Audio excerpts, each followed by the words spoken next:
iPhone es un producto más demandado en toda la historia del capitalismo. Toyota Corolla, el coche, se vendió 43 millones de unidades. Sony PlayStation, la consola para jugar más popular en el mundo, 382 millones de veces. El libro de Harry Potter, uno de los libros más populares de todos los tiempos, 450 millones de veces. Y el iPhone, más de 1.000 millones de unidades. No es solo el smartphone más vendido en el mundo, es el producto más comprado de todos los tiempos. Gracias al iPhone surgieron Uber, Instagram y cayeron gigantes como Nokia, Motorola, BlackBerry, HTC y decenas de otras empresas multimillonarias. La salida del primer iPhone disparó las ventas y los fanáticos de Apple estaban dispuestos a donar sus riñones para adquirir un querido dispositivo tan deseado. Pero ¿cómo pasó eso si el primer iPhone no era el smartphone más avanzado? No grababa vídeos, no podía cambiar el fondo de pantalla y solo se podía usar con aplicaciones preinstaladas. ¿Por qué no se podían descargar otras apps en la App Store? Pues porque no había ninguna App Store. Además, era más caro que sus competidores. Antes del iPhone, los smartphones eran apenas agendas y calculadoras. Hoy tienes en ellos tus bancos, comida, hasta tu hogar inteligente. Prácticamente todo con lo que interactúas en la vida real está relacionado con tu smartphone. El éxito del iPhone ha tenido un impacto enorme en cómo luce nuestra civilización. Si no hubiera creado tal demanda, la economía de la electrónica móvil sería totalmente diferente. No existirían Foxconn, Intel, Samsung, TSMC ni Corning, al menos no como los conocemos hoy.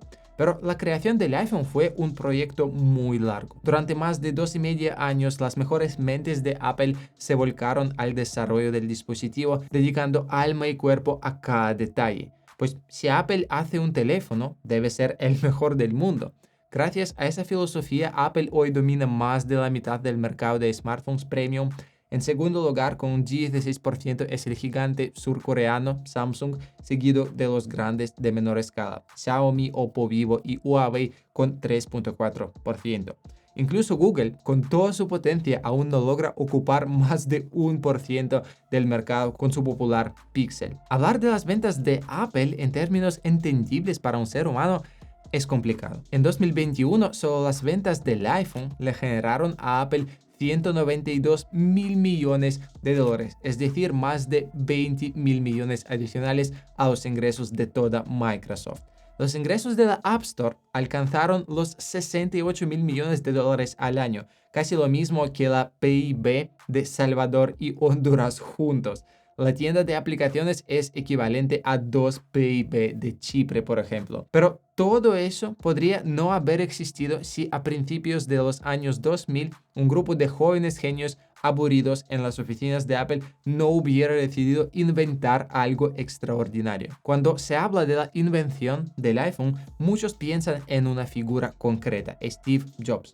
Muchos creen que fue él quien inventó el iPhone pasando incontables horas en el garaje soldando y dibujando bocetos. Por experiencia propia puedo decir que después de tanto tiempo en un garaje lo máximo que puedes hacer es dañar a tu hígado, ¿no? En realidad, Jobs fue solo una pequeña parte de esta enorme epopeya.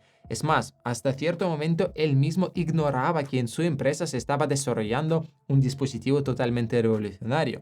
Imagina eso, finales de los años 90, principios de los años 2000. California, la sede de Apple en Cupertino, el corazón de Silicon Valley en el 2 de Infinite Loop. Ese es un laboratorio abandonado de Apple, donde antes se realizaban estudios de usabilidad. Ahí daban nuevos dispositivos a personas comunes y a través de un espejo de Giselle observaban cómo interactuaban con las nuevas interfaces. Pero cuando en 1997 Jobs regresó a Apple, esos estudios se suspendieron. Ahora era Apple quien dictaba los deseos de sus usuarios y los laboratorios quedaron abandonados.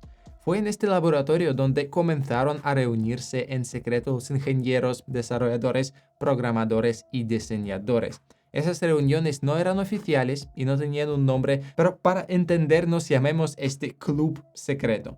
En esa época el ambiente en Apple era de locura. El éxito de iPod, no del iPad, sino del iPod, había convertido a Jobs en un genio y un dios viviente. El campus de Cupertino se llenaba de fans que mostraban abiertamente su devoción por Jobs. Se vestían como él, con gafas redondas, jeans y suéteres oscuros. para un nuevo empleado era casi imposible saber quién era el verdadero Jobs. A diferencia de Google, donde los empleados se comportaban como niños sin supervisión, en Apple trabajaba principalmente la gente de mediana edad y el ambiente era un poco tenso.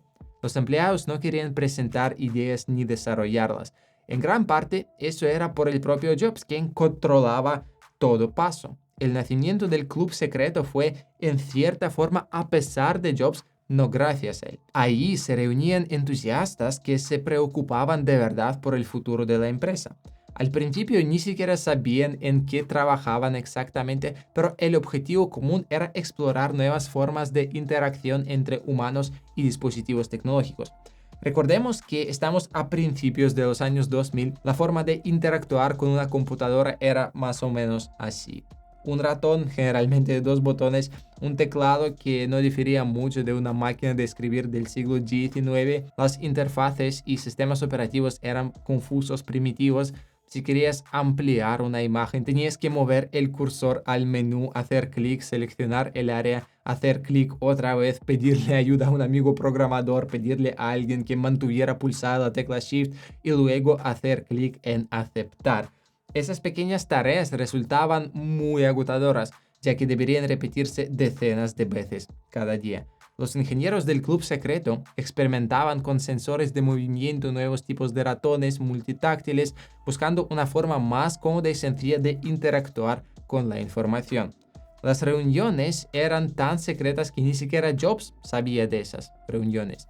Así que conozcamos a los miembros del club secreto, que en ese momento tenían entre 20 y 30 años. Joshua Stricon, un científico inventor del MIT, era un experto en sensores y pantallas táctiles. Brian Uppy, un maestro en construir casi cualquier cosa.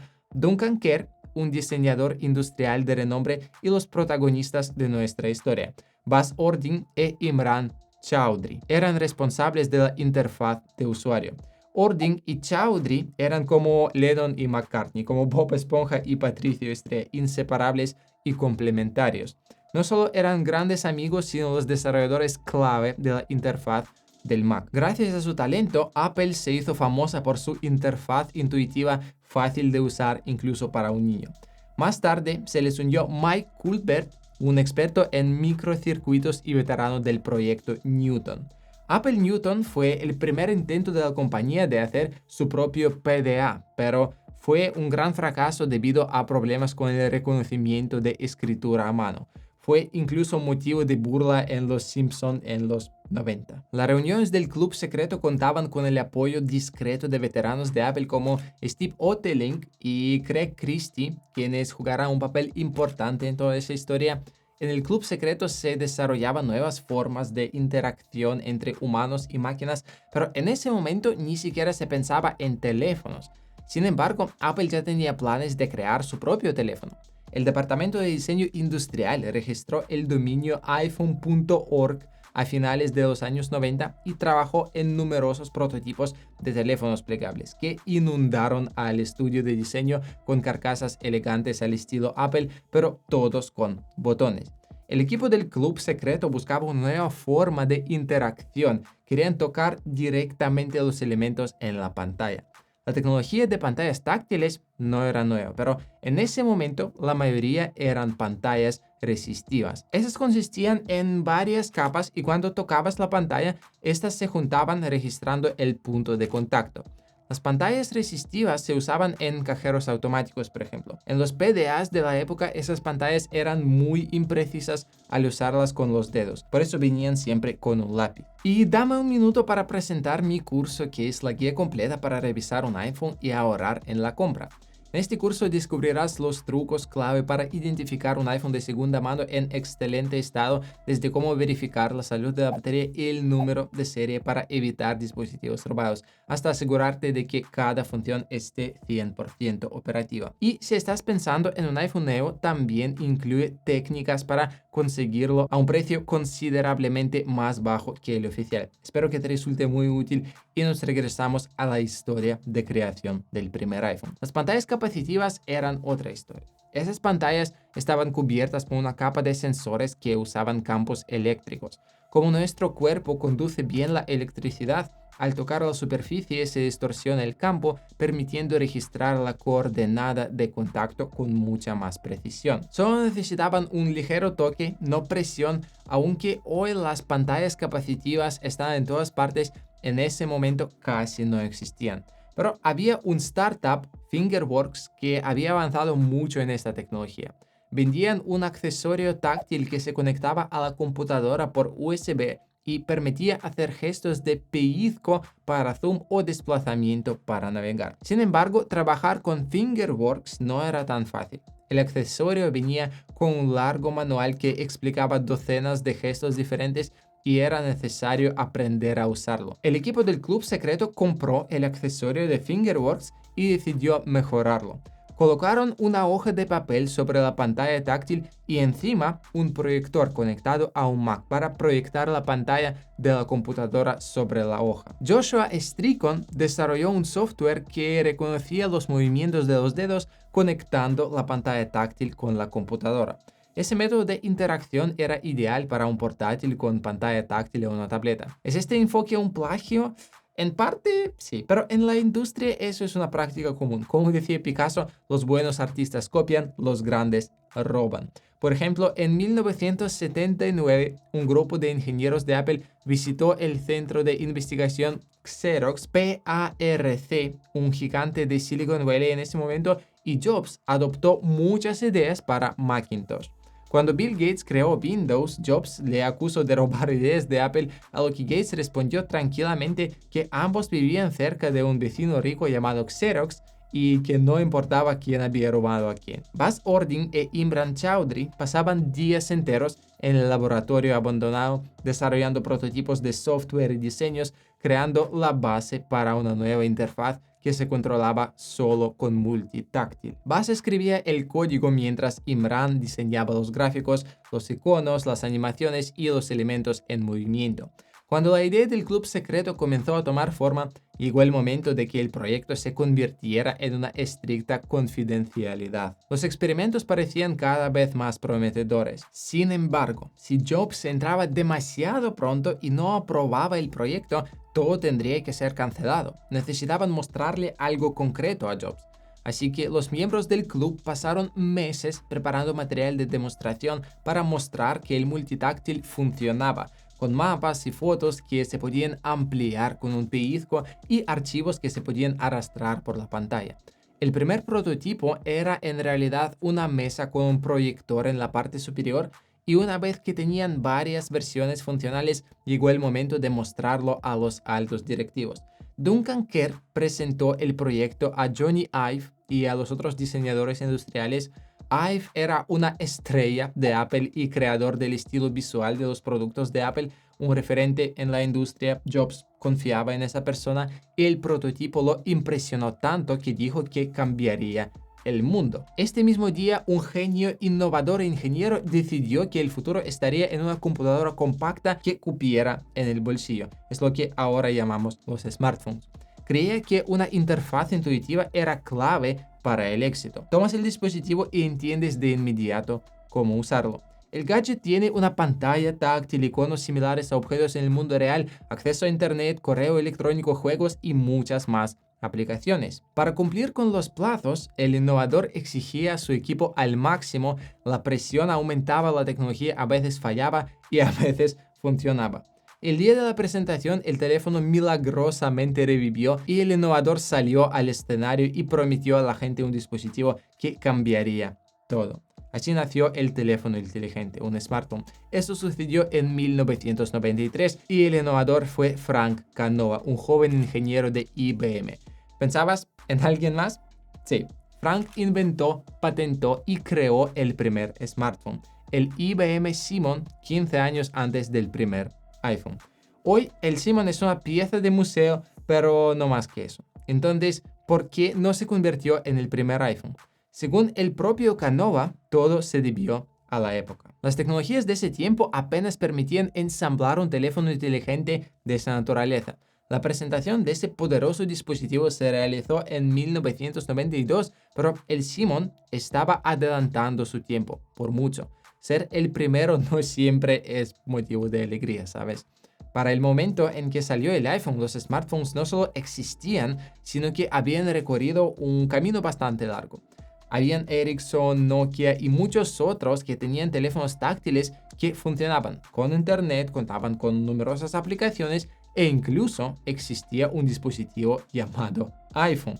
Fue lanzado en 1998 y se consideraba 3 en 1. Funcionaba con correo electrónico, como teléfono y con acceso a internet y fue vendido por InfoGear. Además, Apple ya había tenido 5 proyectos de teléfonos o proyectos relacionados, incluido el fallido ROKR-E1 creado junto con la compañía Motorola. Johnny Ive decidió mostrar a Jobs el primer trabajo del club secreto el verano de 2003. Lo llevó a esa vieja sala abandonada y le habló sobre el proyecto secreto, luego le mostró todo el potencial de este multitouch. Llegó el momento decisivo.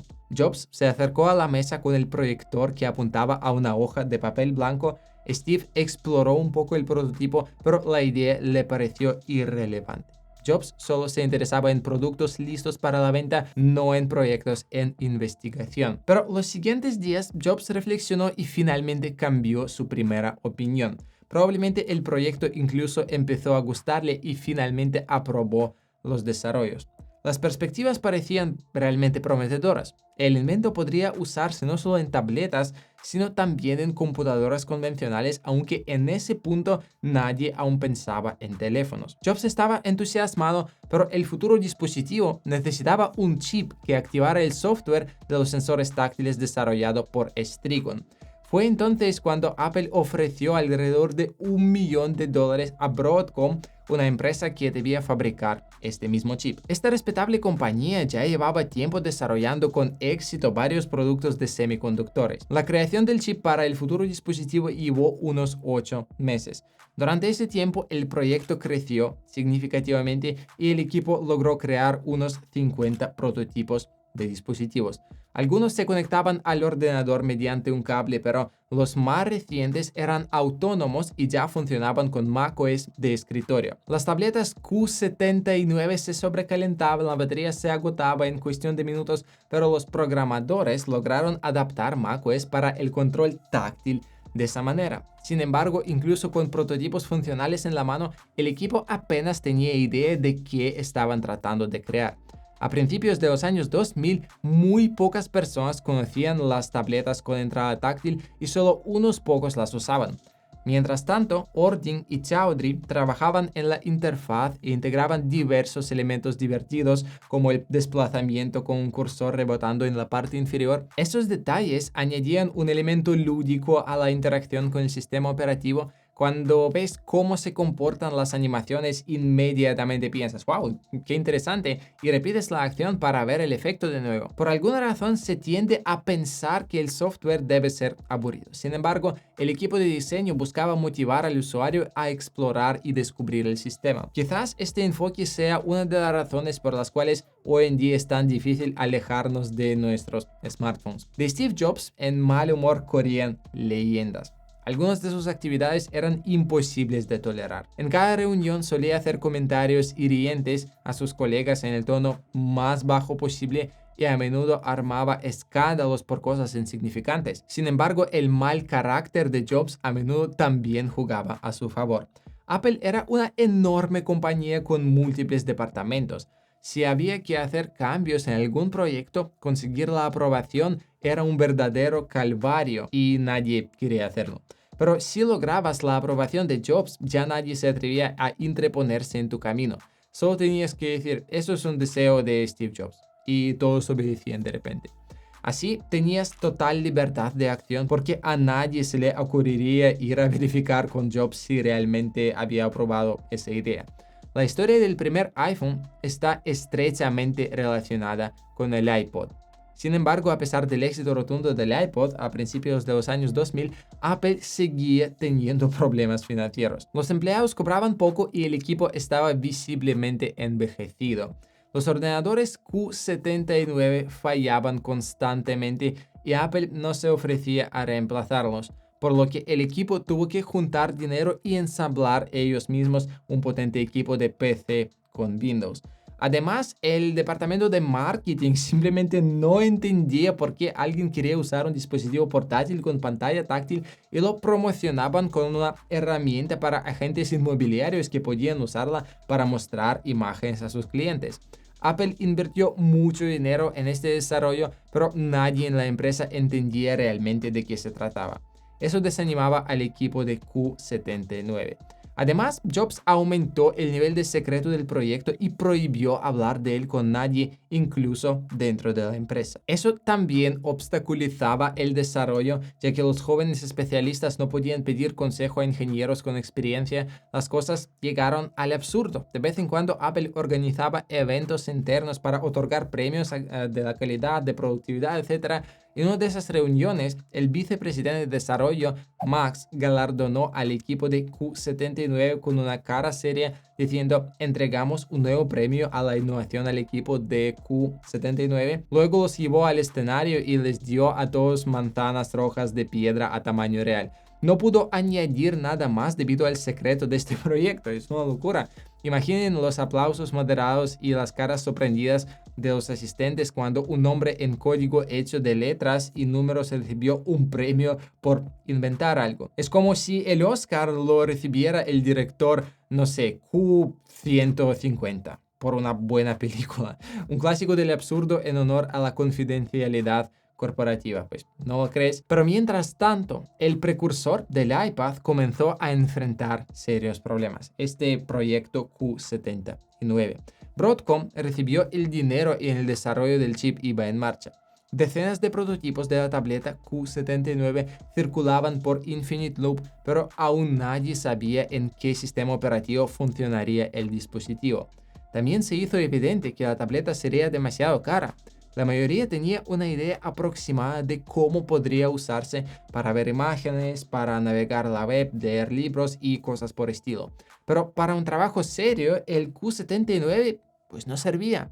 Dentro de la empresa no lograban ponerse de acuerdo sobre el precio de la venta de este dispositivo, aunque todos coincidían en que nadie pagaría más de $500-600. Pues $500-600 de 2000 fue no como $600 de ahora, fue más. El problema era que el costo de producción del dispositivo era de alrededor de $1000 y con ese dinero se podía comprar una laptop excelente. Y Jobs dijo entonces: no podremos venderlo, es demasiado caro, punto final. Luego, Jobs cayó gravemente enfermo y no apareció en Apple durante varios meses. Fue sometido a una cirugía urgente para extirpar un tumor maligno en sus páncreas. La situación con el proyecto Q79 se volvió un caos. En medio de este frenesí, George Stricon, una figura clave en el proyecto, no soportó la presión y se quemó emocionalmente. Se dio cuenta de que a nadie le importaba y de que el proyecto iba directo al fracaso. Dejó Apple convencido de que el proyecto nunca vería luz, hasta que a finales de 2004 Jobs dijo: vamos a hacer un teléfono sin botones, solo con pantalla táctil. El primer iPhone fue diseñado más o menos como el primer iPod, es decir, todas las funciones posibles ya estaban integradas en el dispositivo y no había acceso al sistema para desarrolladores externos. El primer iPhone se lanzó con solamente 16 aplicaciones, 3 de las cuales fueron desarrolladas en colaboración con Google, 4 aplicaciones básicas estaban en la parte inferior y el resto en la pantalla principal. No existían otras aplicaciones y no se podían eliminar ni mover las que había, y la tienda de aplicaciones ni siquiera existía. Vamos a reinventar el teléfono, dijeron. Entonces, ¿tiene una función asombrosa? Sí, la tiene. ¿A dónde van las llamadas? Pero es sorprendente lo difícil que es hacer una llamada en la mayoría de los teléfonos. Pero Jobs odiaba los teléfonos. Por trabajo tenía que hacer bastantes llamadas con frecuencia, pero si alguna se cortaba por cualquier momento, se enfurecía y el teléfono, fuera cual fuera, simplemente terminaba estrellando contra la pared. Jobs temía que desarrolladores inexpertos pudieran sobrecargar el sistema y que el usuario ni siquiera pudiera llamar la emergencia. Según él, Safari ya era suficiente para todo. Los desarrolladores le rogaban a Apple acceso al sistema, pero Jobs se mantenía firme. Al final, dos hackers conocidos como iPhone Dev Team se interesaron en el teléfono. Descubrieron una vulnerabilidad en el sistema cuando accedías a un sitio con una imagen en formato TIFF. Safari se caía debido a un error en el analizador sintáctico. Los hackers podían tomar el control del sistema operativo. Esa vulnerabilidad en el formato TIFF permitió que el iPhone fuera pirateado casi inmediatamente después de su lanzamiento y luego publicaron una guía detallada para que cualquiera pudiera hacerlo y personalizar tonos de llamada, cambiar fondos, fuentes, configuraciones e instalar nuevas aplicaciones. Más tarde, iPhone Dev Team creó una aplicación sencilla de jailbreak llamada Jailbreak Me. La situación llegó a ser absurda. La gente iba a Apple Store, accedía al sitio jailbreakme.com en los iPhones de exhibición y desbloqueaba cualquier teléfono en venta.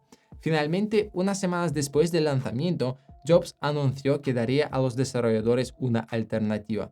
Les ofreció usar el motor de Safari para crear aplicaciones web 2.0 que se verían y comportarían como aplicaciones en el iPhone, pero a los desarrolladores no les gustó. Si lo único que tienes para ofrecernos es un sándwich de mierda, dilo claro, no nos digas que es un manjar, respondieron. Finalmente, en octubre de 2007, 4 meses después del lanzamiento del iPhone, Jobs cambió de opinión y a finales del invierno de 2008, los desarrolladores tenían las herramientas necesarias. Y en el verano de ese año, cuando Apple lanzó el primer iPhone 3G, también se lanzó la esperada App Store. Había dos razones para eso. Primero, Apple entendió rápidamente que no podían escribir todas las aplicaciones ellos mismos. Por ejemplo, crearon la aplicación de YouTube porque no querían que Google lo hiciera y que luego escribir cada aplicación que quisiera crear cualquier empresa. Y segundo, las ventas de iPhones eran muy bajas y estaban a punto de convertirse en un gran fracaso para la compañía. Tras la gran expectativa, Apple vendió 270.000 unidades el primer día, pero luego el interés se desvaneció rápidamente. Por eso Jobs cambió de opinión tras 4 meses. Llegado el informe trimestral, quedó horrorizado. Sin embargo, Apple no solo permitió el acceso a los desarrolladores, sino que también implementó una premoderación de las aplicaciones. Una buena aplicación se enviaba para revisión y si recibía aprobación se colocaba en la tienda y Apple obtenía el 30% de ingresos. Fue entonces cuando comenzó la era de los smartphones. Apple descubrió que la característica principal y más revolucionaria del iPhone no eran las llamadas telefónicas, ni siquiera la tecnología multitáctil, sino que la tienda de aplicaciones. Las ventas comenzaron a despegar y el teléfono cobró vida, volviéndose realmente asombroso. Las aplicaciones resultaron ser una verdadera mina de oro que trajo a la compañía un éxito increíble. Pero una de las primeras aplicaciones más exitosas que construyó la nueva plataforma no fue un conjunto de utilidades útiles, ni siquiera Angry Birds, sino una aplicación llamada iFart que hacía ruidos de flatulencias. El creador de iFart ganó $1 millón. La hizo simplemente por diversión, pero por alguna bendición divina ganó $1 millón con una aplicación que simula pedos. En un programa de entrevistas hablaban de los desarrolladores de Apple a quienes solían ridiculizar y de quienes se reían mucho, pero ellos se reían aún más fuerte de camino al banco. Este tipo de temas empezaron a resonar entre la mayoría de los usuarios, algo así como, sí, el iPhone es genial, pero ¿sabes qué? Hay una aplicación que simula pedos. En 2015, Apple reveló algunos de los prototipos del primer iPhone. El desarrollo del smartphone tomó 2 años y medio en completa confidencialidad, incluso para muchos dentro de la misma corporación. El dispositivo solo se conocía con los nombres en clave M68 y Purple 2. Esos conceptos del iPhone no fueron ideas de Steve Jobs, pero sin duda él estuvo muy involucrado en su creación. Sin su aprobación no ocurría nada en la compañía. Jobs supervisaba, revisaba y decía todas las características, incluido el diseño. El iPhone fue el resultado de debates abiertos y un trabajo en equipo. En 2005, Apple dejó de lado la idea de una tablet y comenzó a desarrollar su propio teléfono, ya con la tecnología multitouch en mano. El proyecto tomó un rumbo serio, pero existía un inconveniente: la tecnología no era suya. Apple basó su multitouch en una tableta de la empresa Fingerworks, un pequeño emprendimiento que desde 1998 trabajaba en sus propios dispositivos y tenía todas las patentes de pantallas táctiles opacas. Aunque Apple usó multitouch en pantallas transparentes, temía recibir una demanda que la obligara a pagar regalías a Fingerworks por el uso de la tecnología, lo cual supondría enormes costos. Por eso, en 2005, Apple compró Fingerworks y toda su producción desapareció del mercado. Como parte del acuerdo, los empleados clave pasaron a trabajar a Apple y la compañía obtuvo todas las patentes sobre multitouch. Entre esos empleados se encontraba Wayne Westerman, pionero de multitouch, cuya tecnología fue la base del iPhone. En febrero, Jobs declararía que quería mostrar un prototipo del iPhone en mayo durante la reunión interna de Apple Top 100, un evento informal al que asisten los 100 empleados más importantes de la empresa. Los líderes de las áreas claves se reúnen, comparten ideas y disfrutan el rumbo de la compañía. El equipo tuvo que acelerar considerablemente su trabajo. Para garantizar el nivel de secretismo necesario, Apple creó placas madre especiales para los prototipos que contenían casi todas las partes del iPhone en una gran placa. En 2018, The Verge obtuvo imágenes inclusivas de esas primeras placas madres secretas. Actualmente se sabe que, además de los miembros del club secreto, aproximadamente 30 personas trabajaron en el desarrollo del primer prototipo del iPhone. El proyecto estaba liderado por Scott Forstall, encargado del software, y Tony Fadell, responsable de la parte de hardware. El equipo estaba compuesto por diseñadores experimentados, programadores novatos, directores que llevaban muchos años trabajando con Jobs, así como ingenieros que habían trabajado en el iPod y en el Mac. Debido al alto nivel de confidencialidad, necesitaban atraer a nuevos especialistas, lo cual hacía que el proceso de reclutamiento pareciera un secuestro. Imaginen que eran desarrolladores de Apple en 2025. Están en su escritorio escribiendo código, hablando con sus colegas y de repente un día Andy desaparece. No aparece en el trabajo durante meses, sin explicaciones, sin responder llamadas y sin estar en casa. Y cuanto más se acercaba la fecha de lanzamiento del iPhone, más personas desaparecían de diferentes departamentos. Un jefe de sección simplemente llegaba y decía: tú vienes con nosotros a un proyecto secreto, y se llevaban al empleado. Para aquellos no involucrados eso parecía muy extraño, pero para los que formaban parte del proyecto secreto, sus vidas cambiaban drásticamente durante los siguientes 2 años y medio. No solo desaparecían, sino que trabajaban horas extra, vivían juntos, renunciando completamente a su vida personal. Además, no podían contar a nadie en qué estaban trabajando, lo cual generó que el desarrollo del iPhone terminara con muchas relaciones matrimoniales. A la ya existente equipo Q79, liderado por Buzz Ording e Imran Chaudhry, se sumaron 3 diseñadores más: Steven Lemay, Marcel Van Os y Freddy Anzures. Patrick Kaufman fue nombrado como gerente de este proyecto. Trabajaban día y noche para integrar todas las piezas aisladas en una interfaz funcional y unificada. Inicialmente, el equipo creó una versión de demostración de una libreta de direcciones virtual donde se podía hacer scroll mediante un desplazamiento. Luego, desarrollaron una demo del navegador para mostrar mejor el potencial de la tecnología multitáctil. Ahora se podía desplazar una página web con un solo movimiento, y el famoso efecto de rebote al alcanzar el inicio o el final de la página surgió porque el sistema no podía determinar si el dispositivo estaba bloqueado o si simplemente había llegado al final de la página. Es sorprendente qué detalles tan pequeños a los que estamos tan acostumbrados ya existían en los primeros conceptos del iPhone. Con el tiempo, Ording logró que la navegación se sintiera más natural. Otro dato interesante es que, debido a la falta de tiempo y los plazos tan estrictos, el diseño inicial de la mayoría de los iconos se hizo en una sola noche por Imran Chaudhry y Freddy Anzures. Apple usó el aspecto de esos iconos durante varios años hasta que abandonó la idea de esquemorfismo. También fue en esta etapa que el equipo ideó el concepto de Springboard, los escritorios sin un menú principal donde los iconos parecían pequeños caramelos cuadrados. Lo más sorprendente es que la pantalla del primer prototipo ocupaba la mayor parte del frontal y el botón de inicio era virtual. Increíblemente, Apple ya estaba trabajando en los primeros dispositivos sin marcos, una idea que la industria adoptaría muchos años después.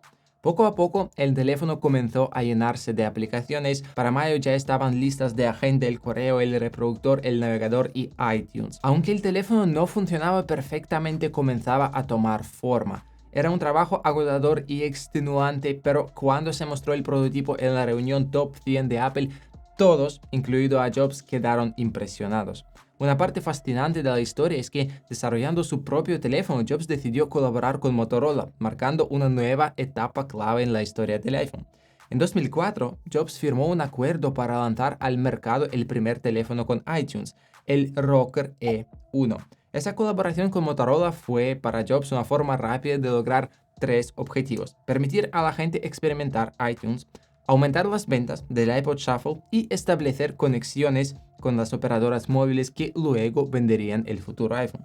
En público, por supuesto, Jobs negaba cualquier intención de crear un teléfono de Apple, aunque realmente tenía esa ambición. En 2003, Apple incluso consideró comprar Motorola, pero el costo era demasiado alto. Jobs compartió ideas en reuniones con Motorola sobre cómo debería ser su teléfono conjunto, pero se topó con incomprensión y desorganización. El fracaso de Rocker E1 enfureció a Jobs, haciendo aferrarse aún más a la idea de crear su teléfono propio. No obstante, a lo largo de la colaboración con Motorola, Jobs se había acercado al equipo directivo de Cingular Wireless, pues es actual AT&T, y asistía regularmente a las reuniones entre AT&T y Motorola, aprendiendo en detalle cómo funcionaba el mercado de la telefonía móvil. Incluso llegó a considerar que Apple comprara su propia banda de frecuencia para operar una red virtual, pero el director de Cingular lo convenció de que no era necesario. Mientras tanto, el desarrollo del iPhone continuaba. El primer prototipo mostrado en el evento Apple Top 100 apenas comunicaba el concepto general del sistema operativo y aún quedaba mucho trabajo por hacer. Tony Fadell, encargado del hardware, insistía en que el iPhone debía basarse en el iPod, que entonces mantenía a la compañía a flote debido a su éxito. Phil Schiller y Johnny Ive apoyaban su opinión. La idea era que el iPod Phone tendría la clásica rueda de desplazamiento para la navegación. Como Jobs quería que el teléfono se desarrollara lo más rápido posible, dividió el proyecto en dos líneas con los nombres en código Purple 1 y Purple 2. La primera era el teléfono basado en iPod, liderado por Fadell, y la segunda era un híbrido experimental de tecnologías multitáctiles y macOS dirigido por Scott Forstall. Al principio esa división parecía lógica, pero luego condujo a una gran rivalidad que casi arruina el proyecto. Forstall y Fadell no lograron trabajar en armonía, lo cual casi terminó en un desastre. El equipo Purple 2, liderado por Forstall, trabajaba en un edificio que parecía una residencia universitaria, por lo que apodaron el dormitorio púrpura.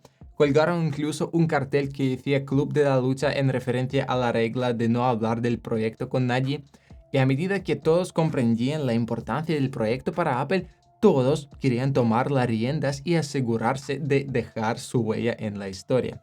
Fadell se convirtió en un rival de Forstall y deseaba atribuirse todos los logros del equipo. Su equipo veía a los competidores como perdedores y confiaba en su éxito basándose en la popularidad del iPod. El dispositivo tenía una pantalla y la rueda de desplazamiento del iPod. En el modo de llamadas, las teclas se iluminaban en naranja y los números aparecían en la rueda como en un teléfono de disco antiguo. Sin embargo, escribir mensajes de texto con la rueda era una tortura. Los diseñadores intentaron proponer soluciones como un teclado en la parte inferior de la pantalla, pero el proceso seguía siendo tedioso. Aunque Jobs se dio cuenta de que la idea era fallida, siguió presionando al equipo. Incluso patentaron este dispositivo e hicieron alrededor de 200 iPod phones funcionales. Uno de los prototipos incluso se mostró en la presentación del iPhone. Jobs lo presentó como una broma, pero era un prototipo funcional. Quedaba claro que la idea del equipo P2, que incluía una pantalla táctil, era mucho mejor. Sin embargo, el trabajo no fue en vano y al final la parte de radio del iPod Phone se transfirió completamente al iPhone. Mientras tanto, el equipo P2 de Fadell veía la idea de otra manera. Querían crear una auténtica computadora móvil basada en un procesador ARM integrado en sistema operativo Mac con aplicaciones de Mac adaptadas. Conocían este sistema operativo a la perfección, ya que llevaban más de 10 años trabajando con su código. Sin embargo, el equipo del iPod pensaba que eso era demasiado complicado y que el teléfono debía operar en una línea que ya funcionaba bien en esos chips ARM. Pero Jobs seguía firme en su opinión. Debía ser un iPod combinado con un teléfono. Eso provocó numerosos conflictos y tensiones entre los equipos. Finalmente, los equipos P1 y P2 se unieron y ahora no trabajaban en dispositivos separados, sino en un solo dispositivo. El software quedó a cargo del equipo P1, liderado por Forstall, mientras que la parte de hardware la desarrollaba el equipo P2 de Faidel. El iPhone estaba destinado a ser una computadora móvil compacta con pantalla táctil. De hecho, fue como crear una empresa completamente nueva solo para un prototipo. El secretismo en Apple se intensificó aún más. Los empleados se filtraban información sobre el próximo producto, podían ser despedidos de inmediato. Jobs ideó un ingenioso plan y proporcionaba a los proveedores planos falsos del dispositivo para identificar las fuentes de las filtraciones. Si aparecía esa información en algún sitio de fanáticos, Jobs inmediatamente sabía quién la había revelado y rescindía el contrato con el proveedor. Para 2006, el proyecto del iPhone ya tenía sus características principales. Diseñadores, ingenieros y programadores prácticamente vivieron en el edificio 2 de Infinite Loop casi 2 años. Se había reunido un equipo de estrellas, los mejores especialistas. Curiosamente, ninguno de ellos había trabajado antes en teléfonos, todos estaban aprendiendo sobre la marcha. El equipo estaba unido, trabajaba en el mismo espacio y estaba completamente aislado, con recursos ilimitados a su disposición. Se les permitía hacer lo que quisieran, algo inusual incluso para Apple, donde el trabajo y las relaciones personales de los especialistas se entrelazaron profundamente.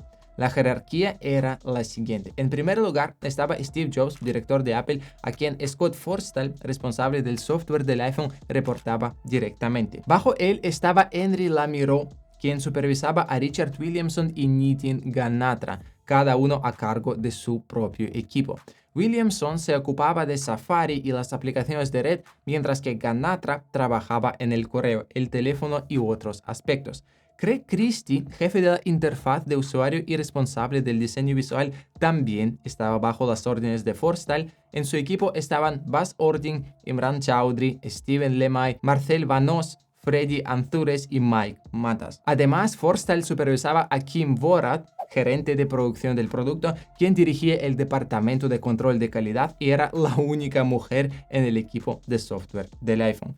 En total, además de los diseñadores y desarrolladores de software, trabajaban entre 20 y 25 personas en las etapas iniciales del iPhone.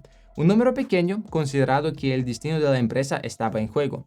Forstall permanecía en un edificio Infinite Loop 2 constantemente, mientras que Jobs recibía periódicamente demostraciones del proceso en desarrollo. Fue el placer más extraordinario y multifacético de toda mi vida, comentaría Jobs más tarde. Imran Chaudhry trataba de crear una interfaz que su propio padre pudiera entender y Lamiró apoyaba esta idea esforzándose en hacer el sistema lógico simple y claro. La pantalla de inicio con sus iconos como los vemos hoy fue concebida desde el primer día y en el centro de control incluso antes. El iPhone destacaba entre los otros teléfonos de la época por dos cosas: el multitáctil y la tecnología Core Animation, que permitía animaciones naturales y vivas. Al tocar un icono, ese reaccionaba instantáneamente bajo el dedo del usuario. Incluso hoy, muchos años después, Android de Google sigue luchando por replicar esa fluidez. El primer iPhone, aún según los estándares actuales, funciona de manera bastante suave y las animaciones como la de rotación de pantalla y desbloqueo siguen viéndose fluidas en el hardware de hace 15 años. Inicialmente el teléfono se desbloqueaba presionando el botón inicio, pero cuando el dispositivo estaba en el bolsillo podía desbloquearse accidentalmente y hacer llamadas o eliminar correos, además de consumir mucha batería. Los diseñadores necesitaban una solución de software sencilla.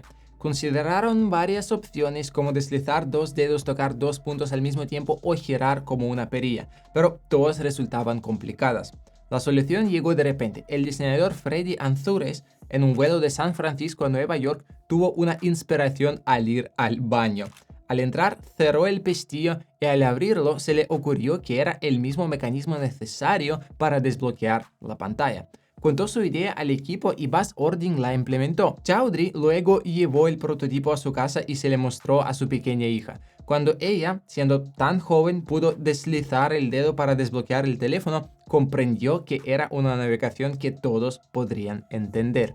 En la creación del iPhone, los desarrolladores se inspiraron en la película Minority Report, protagonizada por Tom Cruise, en la que los personajes usaban un futurista sistema de control con gestos para manipular objetos virtuales. Ese sistema inspiró a muchos elementos de la interfaz del iPhone OS. Jobs y Forstall querían que el primer iPhone tuviera leyes físicas en su sistema, lo cual se reflejó en el diseño, que al principio era esquemórfico. Hoy día, el esquemorfismo recibe críticas, pero en las primeras etapas ayudó a los usuarios a comprender cómo usar el iPhone sin instrucciones adicionales. Por ejemplo, el icono de correo tenía la forma de un sobre y la libreta de direcciones parecía un libro real. Con eso, los usuarios tomaban el iPhone y entendían de inmediato cómo interactuar con él. Si tu producto necesita un manual de instrucciones, ya has perdido. En la parte posterior de cada iPhone está grabado, diseñado en California y fabricado en China. A finales de enero 2021, Tim Cook anunció un nuevo récord para la empresa, más de 1.000 millones de iPhones activos en todo el mundo. Absolutamente todos esos teléfonos fueron ensamblados a mano por personas o más precisamente por miles de personas. En 2012, la producción de un solo iPhone requería pasar por 141 etapas y 24 horas de trabajo. Desde entonces, la fabricación se ha automatizado significativamente, pero la carga de trabajo para las personas solo ha aumentado. Los empleados aún deben atornillar, pegar, soldar y ajustar las piezas a mano. La mayoría de los iPhones son fabricados por una empresa privada de manufactura llamada On-Eye Precision Industry, conocida bajo la marca Foxconn. La compañía tiene numerosas fábricas en China, India y otros países, pero su planta en Longhua es la más grande y la más aislada y secreta de todas. En cada entrada de esa planta hay guardias de seguridad. Los trabajadores ingresan mediante tarjetas de acceso y escáneres faciales, mientras que los conductores de los camiones de suministro utilizan lectores de huellas digitales para acceder. Es casi imposible que alguien ajeno entre. En una ocasión, un periodista de Reuters fue sacado de su vehículo y golpeado simplemente por tomar fotos de las paredes de esta fábrica. La planta de Longhua es una verdadera ciudad de Foxconn con una población de más de 500.000 personas. Dentro de este complejo hay tiendas, bancos, restaurantes de todos tipos y hasta un mercado al aire libre. La cantidad de trabajadores que Foxconn emplea a nivel mundial es difícil de calcular, pero las cifras son astronómicas. Según Wikipedia, en 2020 había alrededor de 1.3 millones de empleados y en agosto de 2021, para la producción del iPhone 13, la empresa contrató al menos 200.000 nuevos trabajadores. Foxconn emplea a más personas que la población de toda Estonia, por ejemplo. Foxconn es una fábrica sin alma para la tecnología. Probablemente has oído hablar de los suicidios, las condiciones laborales inhumanas y los supervisores abusivos que humillan a los trabajadores por cualquier error. La atención mediática en 2010 tras una ola de suicidios no cambió nada. Solo añadieron redes alrededor de los edificios para evitar que las personas que saltaran desde los techos murieran. Otro gran productor de iPhones, Pegatron, en Shanghai, también ha sido acusado de explotación brutal, obligando a los empleados a trabajar en condiciones terribles hasta 100 horas semanales, incluso peores que en Foxconn. Si la situación es tan dura, ¿por qué la gente sigue haciendo largas filas para trabajar en Foxconn entonces? A pesar de todos sus inconvenientes, el salario es más alto que en otras empresas. Los trabajadores vienen de regiones rurales de todo el país en busca de mejores salarios y la mayoría son jóvenes que no consideran esas condiciones laborales como insoportables. En 2012 estalló un gran escándalo en la fábrica cuando se descubrió que el 15% de los trabajadores eran practicantes de 14 años que trabajaban gratis, lo cual equivalía a unas 180.000 personas. La empresa declaró que todo era por pura voluntad de esos estudiantes, afirmando que los alumnos de las escuelas locales se ofrecían voluntariamente para obtener experiencia y que podían renunciar en cualquier momento. Pero luego se reveló que las escuelas de toda la región obligaban a los estudiantes a trabajar en la línea de montaje bajo la amenaza de expulsión. ¿Y por qué se requería tanta mano de obra obligatoria? Porque la demanda del iPhone 5S se disparó y Foxconn no tenía suficientes trabajadores. Cuando se expuso el caso, la fábrica prometió revisar su programa de prácticas. Hoy día es raro encontrar menores trabajando en Foxconn y en 2011 el presidente Obama de los Estados Unidos organizó una cena con altos ejecutivos de Silicon Valley, entre ellos Steve Jobs. El presidente quería saber por qué no se podía trasladar la producción del iPhone a los Estados Unidos. El problema, según se explicó, no era tanto el costo de la mano de obra. Ensamblar el iPhone en los Estados Unidos solo lo haría más caro en como $10. La cuestión es que Apple necesita una enorme cantidad de mano de obra, una fuerza de trabajo disciplinada y la infraestructura necesaria, algo que solo existe en un lugar del planeta, en Shenzhen. Por ejemplo, 3 semanas antes del lanzamiento de un nuevo iPhone, Apple decidió cambiar la pantalla. Las nuevas pantallas comenzaron a llegar a la fábrica a medianoche y los supervisores despertaron de inmediato a 8,000 trabajadores a quienes se les proporcionó té y galletas. Media hora después estaban listos para una jornada laboral de 12 horas durante la cual reemplazaron las pantallas en teléfonos ya ensamblados. En 4 días, la fábrica había actualizado más de 10,000 iPhones. La rapidez y flexibilidad de Foxconn son simplemente increíbles. Ninguna otra fábrica en el mundo podría replicar algo así. Gracias al éxito del iPhone, Foxconn creció enormemente y sus fábricas se extendieron por toda China. La planta de Longhua es considerada la más grande, pero la fábrica líder en la producción del iPhone se encuentra en la ciudad de Shenzhou, una región más pobre y rural de China. Ahí se fabrican más de 500,000 de iPhones al día. Esta ciudad es conocida entre los trabajadores como iPhone City. Y antes del iPhone no existía realmente, simplemente creció alrededor de esa fábrica. La mayoría de la población trabaja en un ensamblaje del iPhone y Shenzhou se ha convertido en una zona de desastre ambiental. Por su parte, Apple solo hace declaraciones tímidas afirmando que no tiene relación con esa situación, limitándose a retirar los cargadores de las cajas de sus productos. Muy ecológico. El iPhone estaba pensado para ser presentado como un dispositivo que combinara 3 funciones: teléfono, reproductor de música y comunicador de Internet. La conexión a Internet jugaba un papel muy importante. En esa época los teléfonos usaban el protocolo WAP para acceder a Internet y los operadores limitaban las capacidades de los dispositivos aplicando filtros de contenido. Por ejemplo, si intentabas ver imágenes, la operadora las recodificaba en archivos de menor resolución para que se cargaran más rápido. Los teléfonos se conectaban a versiones simplificadas de sitios web para ahorrar el costoso tráfico de datos. Apple consideraba este acceso como un Internet infantil y quería que el iPhone tuviera acceso a un Internet completo. Sin embargo, en aquel entonces los dispositivos móviles no permitían navegar plenamente por la red. Mientras el equipo trabajaba en un software y el hardware, se llevaban a cabo negociaciones con las operadoras Verizon y Singular Wireless. Para comprender la importancia de esas negociaciones, basta saber solo un dato simple. Apple formó un equipo separado exclusivamente para gestionar las relaciones con las operadoras y en un momento este equipo fue tan grande como el equipo del iPhone. En 2006, finalmente AT&T aceptó otorgar a Apple un canal de datos directo, algo que ninguna otra operadora había hecho antes, y Apple dedicó mucho tiempo a esas negociaciones y en la práctica cambió la industria al conseguir un canal directo, además de lograr que el iPhone tuviera conexión continua a Internet. Sin una conexión constante no se podría enviar notificaciones ni sería posible usar iMessage. Antes del iPhone, el Internet móvil era diferente y las operadoras ganaban dinero vendiendo paquetes de SMS y tonos de llamada. Para AT&T, eso fue un paso valiente hacia el futuro, aunque implicaba riesgos importantes. ¿Cómo iban a ganar dinero si los usuarios dejaban de pagar por SMS y tonos de llamada? Sin embargo, AT&T recibió una gran recompensa al convertirse en el operador exclusivo del iPhone, lo cual finalmente resultó en una situación beneficiosa para todos. Pero vamos a parar a un minutito a la segunda integración, que es mi curso de 150 funciones ocultas del iPhone que poca gente conoce.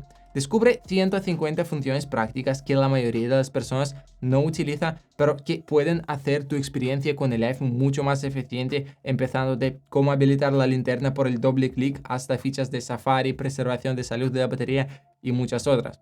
Aprovecha al máximo tu dispositivo y transforma la forma en que lo usas, pues revisa el enlace en la descripción. Espero que te sirve. O simplemente puedes adquirirlo como una donación a mi proyecto, ya que hago todo el vídeo por mí mismo desde la grabación hasta el montaje. Si no, no hay ningún problema, volvemos a la historia del iPhone. Probablemente recuerdes la época en que el primer iPhone solo se vendía a través de AT&T con un contrato de tarifa y sin funcionamiento fuera de los Estados Unidos, pero un joven hacker de 17 años, George o Jorge, más al estilo español, Ots, cambió eso. George formaba parte de un equipo de hackers especializados en redes. Pasó mucho tiempo investigando vulnerabilidades del teléfono hasta que finalmente lo desbloqueó, soldando el procesador de señal y escribiendo un programa que permitía usar el iPhone con cualquier operador. Grabó un vídeo en el que hacía una llamada con una SIM de T-Mobile y se volvió famoso. Un empresario rico le compró el iPhone desbloqueado a cambio de un auto deportivo y cuando la noticia se hizo viral, las acciones de Apple subieron. Los analistas relacionaron esa subida repentina con el hecho de que el iPhone ahora funcionaba sin AT&T. Tony Fadell, el padre del iPod, fue responsable de la parte de hardware del primer iPhone. Solo para manejar el sistema táctil se necesitó un equipo de entre 40 y 50 personas. En ese entonces los sensores táctiles necesarios no estaban disponibles en el mercado. Encontraron una pequeña empresa taiwanesa llamada TPK que firmó para producir los sensores en masa. Más adelante esa empresa se convirtió en una multinacional gracias a este contrato. Y eso era solo una tecnología, ya que luego Apple también necesitaba módulos Wi-Fi, diversos sensores, procesadores de pantalla y muchas otras cosas. La lista de proveedores que hicieron su fortuna gracias a Apple es interminable. Cada parte del proyecto representaba una tarea increíblemente difícil, como el lanzamiento de un cohete. Una de las empresas beneficiadas fue Corning, conocida hoy en día por sus vidrios Gorilla Glass. En septiembre de 2006, solo 4 meses antes de la presentación, Jobs se dio cuenta de que no le gustaba la pantalla de plástico del iPhone, se rayaba fácilmente y necesitaba ser reemplazada por una de vidrio. Pero el problema era que los prototipos de vidrio se rompían 100 de cada 100 veces al caer desde una altura de 1 metro. En el mercado no había vidrio adecuado para este propósito. Los teléfonos de entonces usaban pantallas de plástico con láminas de protección, mientras que los vidrios eran o demasiado frágiles o muy gruesos y poco estéticos. Apple intentó fortalecer el vidrio por sus propios medios, pero a mediados de los años 2000 el departamento de materiales de Apple era bastante limitado y abandonaron este proyecto. Un amigo de Jobs le recomendó que se pusiera en contacto con Wendell Weeks, director de Corning, una empresa de Nueva York con 150 años de experiencia en la fabricación de vidrios, desde espejos para telescopios hasta fibras ópticas. Y cuando Jobs se reunió con el director de Corning, este le habló de un proyecto experimental llamado Gorilla Glass. El primer y único prototipo había sido creado hace 50 años, pero no se le había encontrado ninguna aplicación práctica. Steve dudaba de la fiabilidad de Gorilla Glass e intentó explicar a Weeks cómo se hace el vidrio. En ese momento Weeks interrumpió a Jobs: por favor, cállate un momento y escucha lo que te dice la ciencia. Ese fue uno de los pocos casos en los que Jobs se quedó callado y escuchó a alguien. Weeks se acercó a una pizarra y le explicó lo que hacía que su vidrio fuera tan resistente. Jobs quedó tan convencido que ordenó toda la cantidad de Gorilla Glass que Corning pudiera producir en unos pocos meses. Pero Corning no tenía la capacidad de producción y un pedido tan grande era imposible de cumplir. Sin embargo, al recibir un cheque de gran cantidad, Weeks encontró maneras de hacerlo y en 6 meses. Corning desarrolló y fabricó el vidrio que nadie había logrado hacer antes. El contrato con Apple convirtió a Corning en una empresa multimillonaria, ya que con el éxito del iPhone casi todos los fabricantes de teléfonos recurrieron a Corning. Sin embargo, el vidrio en el iPhone generó un problema inesperado con la señal, y los ingenieros tuvieron que diseñar antenas propias que en sí mismas son obras de arte tecnológico, similares a la integración del software. Pero un verdadero dolor de cabeza fue el teclado. El iPhone no tiene teclas físicas, solo una pantalla. ¿Cómo se iba a escribir un texto? El teclado QWERTY se creó en el siglo XIX para evitar que los mecanógrafos teclearan demasiado rápido y así no rompieran las máquinas de escribir. Existen disposiciones de teclado más eficientes como el teclado Dvorak, con el cual la velocidad de escritura es mucho mayor. Sin embargo, el problema era que la gente ya estaba muy acostumbrada a QWERTY, que estaba presente en todas las partes, en las computadoras, en BlackBerry y en casi todos los dispositivos. Era evidente que se necesitaba un teclado en pantalla, pero teniendo en cuenta el fracaso de Apple Newton, todos temían hacerle el ridículo con una función de entrada de texto defectuosa en el iPhone.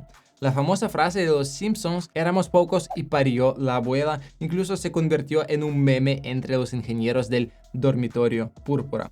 Para reducir errores al escribir, los ingenieros establecieron un tamaño mínimo de toque en pantalla, pero debido al pequeño tamaño del iPhone, las teclas seguían siendo demasiado pequeñas en los primeros prototipos, y el uso del teclado en pantalla era prácticamente imposible, provocando constantes errores tipográficos. Algunos ingenieros sugirieron teclados con acordes que dividirían la pantalla en una cuadrícula de 3 a 3, permitiendo a los usuarios seleccionar letras tocando diferentes áreas al mismo tiempo. También hubo propuestas de teclados en los que se podía hacer clic y deslizar, e incluso se diseñaron juegos de aprendizaje para que los usuarios se acostumbraran al nuevo método de entrada de texto, pero no había una solución unificada. Entonces, el equipo creó un sitio web donde publicaron todos los diseños de teclado. La idea de un ingeniero llamado Ken Kocienda fue la ganadora y se convirtió en el diseño principal. Surgió un nuevo problema. El área de toque de cada tecla era más pequeña que el tamaño mínimo de toque. Para solucionarla, el equipo desarrolló una serie de algoritmos de predicción que ayudaban a identificar con mayor precisión las palabras que el usuario intentaba escribir y aumentaban artificialmente el área de toque de cada tecla. Gracias a esos algoritmos, la calidad de la escritura mejoró significativamente. Sin embargo, Steve Jobs se obsesionó con el secretismo, lo que empezó a ralentizar el trabajo en el teléfono. Así, el equipo de software no tenía ni idea de cómo sería el dispositivo y los desarrolladores de hardware no sabían nada sobre la interfaz de usuario. Era necesario obtener permisos para todo y entre los equipos se levantó un muro de silencio. La situación llegó a tal punto que el secretismo casi paralizó el proyecto y estuvo a punto de arruinar todo el avance. Finalmente, Tony Fadell convenció a Steve de permitir que 5 empleados de cada equipo trabajaran juntos, lo que ayudó a que el progreso se acelerara considerablemente. Mientras tanto, el equipo de diseño industrial generaba innumerables propuestas para el aspecto del dispositivo. Había dos conceptos serios, uno llamado extrudo, hecho de aluminio extrusionado con bordes afilados y una pantalla pequeña que se veía agresivo y moderno, algo entre iPod y la afeitadora eléctrica de tu padre. El otro concepto, llamado sándwich, era un rectángulo de plástico con esquinas redondeadas y una banda de metal entre las partes frontal y posterior. Al igual que el resto del equipo, los diseñadores no podían ver la interfaz de usuario, por lo que trabajaban en el diseño utilizando calcomanías con aplicaciones dibujadas como si fueran pantallas. El concepto extrudo fue rechazado rápidamente ya que los bordes afilados eran incómodos y la carcasa de metal bloqueaba cualquier señal de la red. Al final optaron por el concepto sándwich, pero los prototipos resultantes eran demasiado gruesos y poco atractivos y el equipo decidió abandonarlos. Finalmente se decantaron por uno de los diseños iniciales, el que más se parecía a las ideas originales de Johnny Ive, lo que dio lugar al diseño legendario del primer iPhone. Sin embargo, la principal dificultad fue el grosor de este dispositivo. Solo podía ser delgado o tener una buena autonomía, ya que la batería ocupaba la mayor parte del espacio interno. Desde el principio, Johnny Ive insistió en que el iPhone no tuviera entrada para auriculares ni ranura para tarjeta SIM, aunque luego se tuvo que renunciar a esas ideas. Por lo tanto, decidieron hacer la batería no extraíble y soldarla a la placa madre para ahorrar espacio. Esa no era una novedad, ya que antes habían hecho lo mismo con los iPods. Jobs también exigió que el dispositivo no fuera reparable con el objetivo de crear el mejor producto posible para vender. La batería era pequeña y se decidió no incluir tecnología 3G, ya que los chips de redes de tercera generación consumían mucha batería. Sin embargo, se incluyó Wi-Fi, algo inédito en los teléfonos móviles de entonces. La carga de trabajo era enorme y cada día el equipo debía resolver miles de problemas. Cada 2 semanas se realizaba una reunión con Steve Jobs, Johnny Ive, Tim Cook y todos los equipos, donde repasaban cada problema. Jobs odiaba escuchar sobre problemas, solo quería saber cómo se habían resuelto y se frustraba fácilmente. Una de esas dificultades fue que el equipo no tenía un procesador central. En febrero de 2006, el dispositivo aún no tenía un cerebro y faltaba menos de un año para su lanzamiento. El equipo de hardware había programado una reunión con Samsung, que ya fabricaba chips para iPod, y Fatal preguntó si tenían algo basado en ARM11. Resultó que Samsung tenía un chip para decodificadores de TV con las especificaciones necesarias.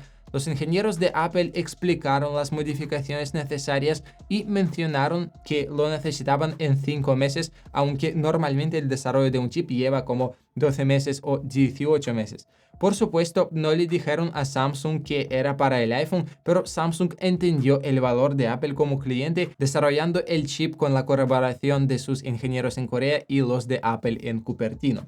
El iPhone nunca habría sido lo que es hoy sin la sobresaliente estrategia de marketing de Apple. En ese campo, la compañía no tiene rivales. Incluso antes de la presentación de 2007, ya circulaban rumores de que Apple estaba a punto de lanzar su propio teléfono, pero nadie sabía cómo sería realmente. La expectación alcanzó su punto máximo y generó tal emoción que ni el mejor departamento de marketing podría haber logrado algo similar. Jobs era un vendedor nato. Creó toda una maquinaria de marketing para vender sus teléfonos basada en 3 pilares fundamentales. Primero, el secretismo, que despertaba un enorme interés para sus productos. Jobs describía sus productos como mágicos y comprendía perfectamente que la magia se hace fascinante cuando nadie sabe cómo funciona. Todo estaba envuelto en un misterio, lo que hacía que la gente estuviera ansiosa por saber más. En segundo lugar, Jobs daba una importancia especial a las presentaciones, haciéndolas grandiosas y sorprendentes. Nunca recitaba especificaciones secas ni recurría a publicidad evidente. No comparaba el iPhone con otros productos, sino que simplemente mostraba las increíbles funciones que Apple había creado. Era el único que podía presentar un producto de forma impecable a una audiencia de seguidores devotos. Y el tercer pilar eran las tiendas Apple Store, diseñadas de forma impecable. Antes de la compra, los clientes visitaban lo que parecía un templo de las artes, donde podían tocar con sus propias manos, un verdadero milagro de la ingeniería. Cada producto nuevo de Apple era un movimiento de marketing cuidadosamente planeado, y aunque los clientes sabían que estaban siendo guiados, no podían resistirse a la atracción. Por supuesto, el primer iPhone tuvo publicidad, pero su estilo era más una guía de instrucciones que presionar para hacer cosas increíbles y cómo detener esas mismas funciones cuando lo desearas. Para promocionar su producto emblemático, Apple aprovechó el poder de la emoción en Internet. La insaciable curiosidad por descubrir qué pasaba detrás de las puertas de Apple se transformó en una fiebre colectiva. Apple, sin embargo, no reveló ningún detalle. Mantener el primer iPhone en secreto le costó cientos de millones de dólares, pero a la larga le generó miles de millones de ganancias. Además, Apple empleó el método de escasez artificial, limitando artificialmente la cantidad de iPhones en los estantes durante los primeros días de ventas. Los fanáticos no dudaban en hacer fila muchas veces durante toda la noche para ser de los primeros en adquirir el nuevo dispositivo, aunque sabían que podrían comprarlo sin problemas unas semanas después. Ver filas que se extendían por varias calles convencía a todos de que la demanda del iPhone era enorme, y el simplemente hecho de poseer el codiciado dispositivo generaba una gran satisfacción de los compradores. ¿Sigues aquí? ¿Qué te parece este vídeo? Si te gusta, para apoyar mi trabajo, puedes dar a like y suscribirte al canal si no lo consideras una molestia. Y quizás otro detalle más.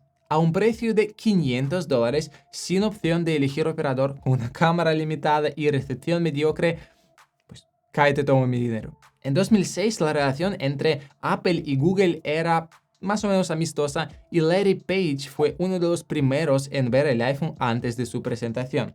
Jobs quería que Google se convirtiera en el motor de búsqueda predeterminado en Safari y personalmente le mostró el prototipo del iPhone. Page reconoció que era un invento increíble y propuso añadir Google Maps y YouTube. Jobs aceptó de inmediato. Los ingenieros de Apple obtuvieron el código fuente de ambas aplicaciones sin necesidad de firmar un contrato formal. Larry y Steve simplemente se estrecharon la mano. La presentación estaba a la vuelta de la esquina y un contrato habría tomado demasiado tiempo. Hoy en día un acuerdo así sería impensable, ya que actualmente Google y Apple están en una guerra silenciosa, pero en ese entonces los dos gigantes de la tecnología podían cerrar acuerdos solo con apretón de manos. Google Maps y YouTube no solo se convirtieron en atractivos clave para las ventas del iPhone, sino que en 2006 Apple ganó tanto dinero de Google que cubrió todos los costos de desarrollo de software para el iPhone y aún le quedó un margen. Según los informes, el desarrollo del iPhone le costó a Apple alrededor de 150 millones de dólares, por lo que el acuerdo con Google resultó muy rentable. A día de hoy, Google sigue pagando a Apple para mantener su buscador como el predeterminado en Safari. Cuando los primeros prototipos con el procesador de Samsung llegaron a los desarrolladores, el progreso fue vertiginoso. Pronto, todos los miembros del equipo púrpura recibieron un iPhone de prueba y se convirtieron en evaluadores. Debían usar el iPhone como su teléfono principal, lo cual era genial, pero a la vez complicado, ya que podían quedarse sin batería, enfrentar errores de software o perder la conexión. La idea era precisamente identificar problemas potenciales en el uso diario. Durante esas pruebas aparecían pequeños fallos constantemente. Por ejemplo, se descubrió que cuando sonaba la alarma era imposible apagarla. Con tan solo unos días para la presentación de Macworld, el ritmo de trabajo alcanzó niveles frenéticos, pero el iPhone aún estaba lejos de estar terminado. Seguía perdiendo llamadas, las aplicaciones se colgaban y el teléfono a veces ni siquiera se conectaba a la red. Pero nadie tenía intención de posponer la fecha. Retroceder no era una opción. El iPhone estaba muy lejos de ser funcional, así que los ingenieros idearon un truco, el camino dorado. Prepararon perfectamente solo la parte del sistema que se iba a mostrar en la presentación, el resto era un cascarón vacío. Lo importante era que los espectadores y periodistas creyeran que el iPhone realmente funcionaba. El centro de exposiciones en San Francisco, donde se celebraba el evento, fue completamente aislado un día antes de la presentación y nadie podía entrar. Jobs incluso insistió en que todos se quedaran a pasar la noche ahí, aunque los demás directivos rechazaron la idea. Aún así, Jobs quería mantener todo en el más absoluto secreto. Una semana antes del evento, los diseñadores crearon carteles publicitarios, pero cuando Jobs se enteró, prohibió que se imprimieran, temiendo que los empleados de la imprenta pudieran ver imágenes del iPhone. Su enfoque minucioso dio resultados, porque hasta el día del evento nadie sabía nada. Jobs ensayó su discurso repetidamente de principio a fin una y otra vez. Al principio todo iba bien, pero luego se impacientó, llamó a los ingenieros principales y les gritó furiosamente: "Gracias a ti mi empresa está en peligro", o "si fallamos será solo tu culpa". La tensión era palpable. Finalmente llegó el momento.